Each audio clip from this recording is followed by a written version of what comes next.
Mom, and in the end, it's not going to matter. Whether we have a baby through a surrogate or advances in medical science, as soon as he holds our child, it's going to be all he needs to get back to where we used to be.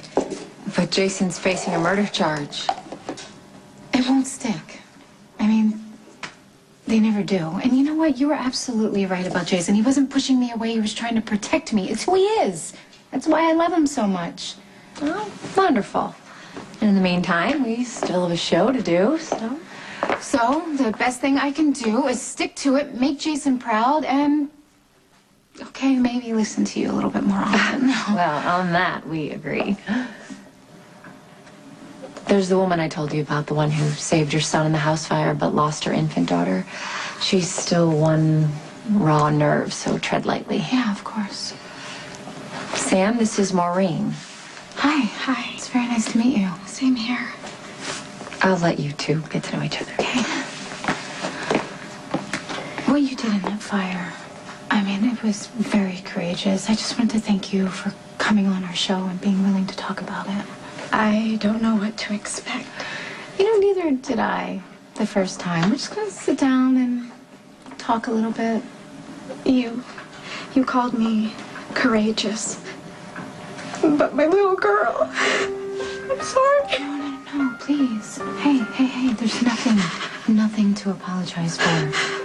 Okay? You have every right to feel what you're feeling, so don't hide anything. Not from me, not from the show. I know it's not going to be easy, but just try and remember your story could save a child's life. Not as tragically as you did, but Loss is loss. It doesn't matter how it happens. It still hurts. I've got my little boy, but I still have this emptiness. And you'll do just about anything to fill it.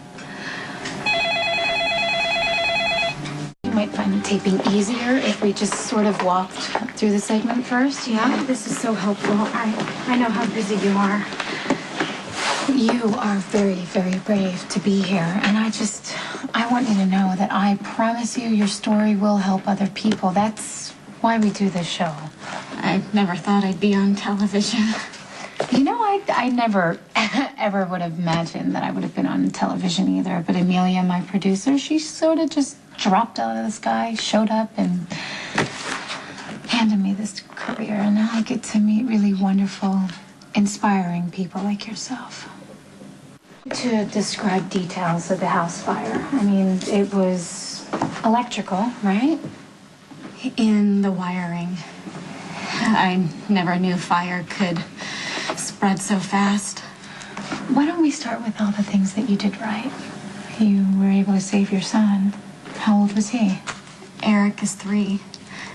But it's more important that people hear what went wrong so they won't make the same mistake. Absolutely. We want to alert parents to the potential danger. The baby's room was farther away from the fire. I told myself I could get my son out and go back for Rachel. The problem wasn't the flames. They never even reached her room. But the smoke did. That's what killed my daughter. Smoke inhalation. She suffocated.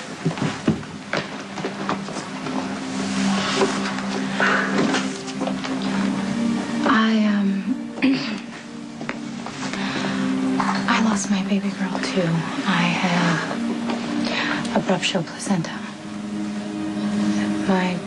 My baby girl stopped breathing in utero, and by the time they did a C-section, it was too late. Do you ever stop wondering about those few minutes that were the difference between life and death?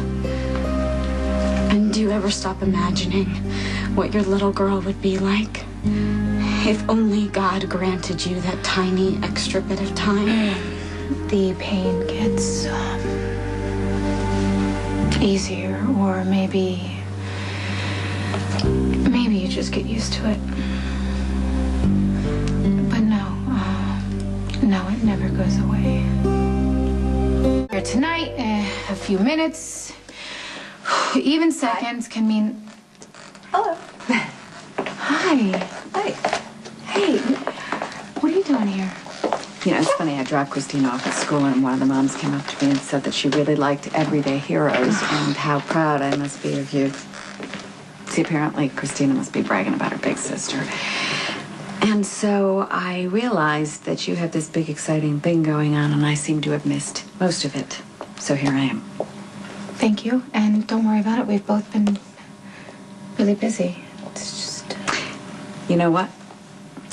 The worst is over. So I think it's time for you to have a mother who supports you.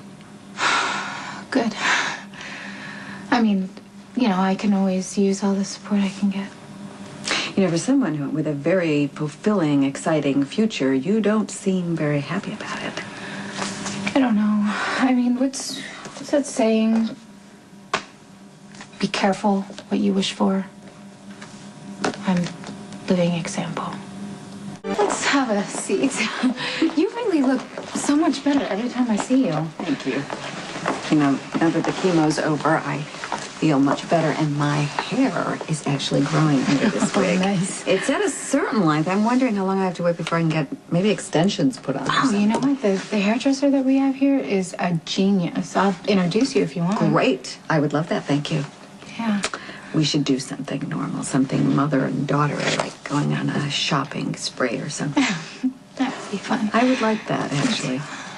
I'd like for you to know me when I'm on all four cylinders. And look at you, you're a big TV star. Oh. You know, I know no one's going to believe me, but I did this beyond everything else because I want to help people make their lives a little bit safer. And tomorrow we're doing this segment on fire safety and children and getting them out in time. And if one person, just one person watches it and it helps them, then I just think it's worthwhile, you know? As long as you're fulfilled. What? Okay. I've got babies on the brain. Amelia. Women with babies, and I immediately feel this pain and this anger, and I think to myself about women like Elizabeth Spencer. Why can she have something that I can't? I get it. I do. I really do. After I gave you up, I tried to bury every maternal instinct that I had. But you know what? It creeps up when you least expect it. I understand that, but look, you're a mother. You have children. You have a career. That's what I want. That's it. Okay, Sam, then you gotta figure out a way to get what you want. So what's the problem? Jason, he's resistant to fertility procedures, which is an excuse because the truth is he's really convinced that his life is too dangerous. And I know you think the same thing. You've told me 100 times. I'm sorry, but it is true. I don't buy it. If Jason had the chance to raise his own child, he would move mountains to keep that boy safe. It's interesting how you automatically assume that Jason would have a son. I know Sam has secrets.